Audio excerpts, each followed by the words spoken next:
to sort of the realities of his life, what he's capable of, what he's probably done a lot of, and a side of him that she's never seen. You touch my daughter and I'll kill yours, and then I'll kill you. We all have a shadow side,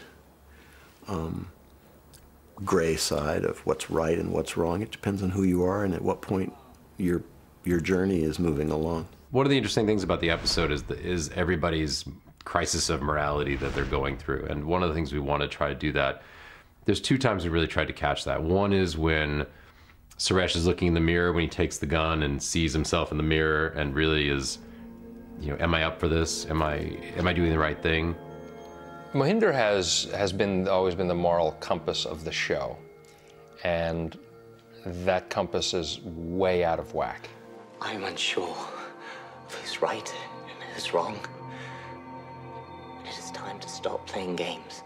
I've got a holster on, I'm all messed up, and, you know, I could very easily kill somebody. I want to do the right thing here.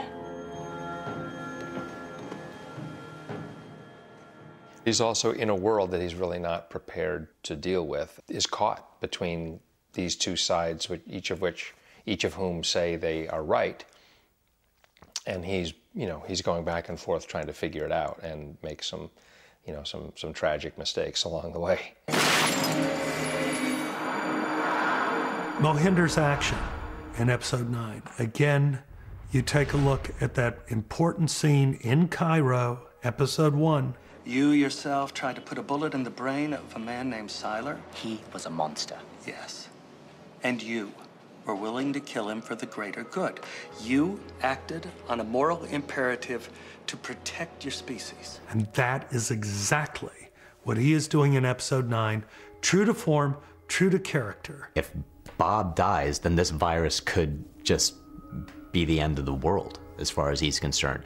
And again, it becomes about the greater good. If I die,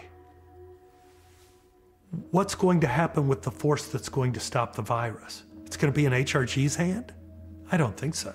There's a very definite choice that Suresh makes. And, you know, it's kind of the making of Suresh as a morally gray character. Once you pull a trigger, whether you can bring somebody back to life or not, you're capable of doing it. So you become fundamentally a different person. And, you know, even though Suresh is a different person after he pulls that trigger. The idea is that all of these relationships are based on some element of trust that can then be taken away from people. And again, it's just a world that's so designed by the moral choices that people make, and none of us being completely 100% trustworthy means that those choices can often disappoint. And the scene for Mohinder's betrayal gave the director a chance to bring a little of the Wild West into Heroes. On the beach, and the sequence on the beach, what I had in mind there, although I had a Western-style showdown, I wanted to make it seem epic, so I wasn't as much influenced by any one Western as probably Sergio Leone's work on his Good, the Bad, and the Ugly trilogy.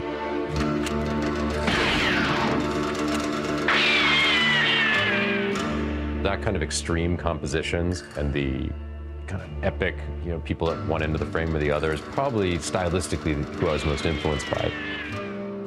It was very important for us to find a place, for me anyway, that would have the sun setting directly in the background, to really feel that the end of the day was coming, and it would have all that epic imagery of the sun and the people standing at the edge of the frame and so forth.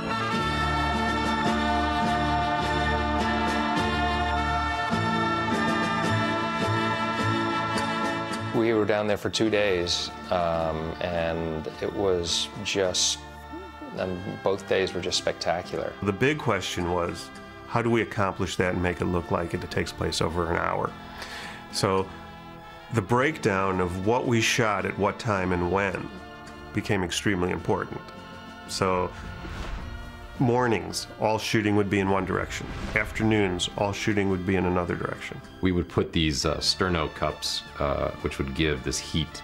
These sterno cups are like the things that they put in catering, like under a, you know, to keep food warm.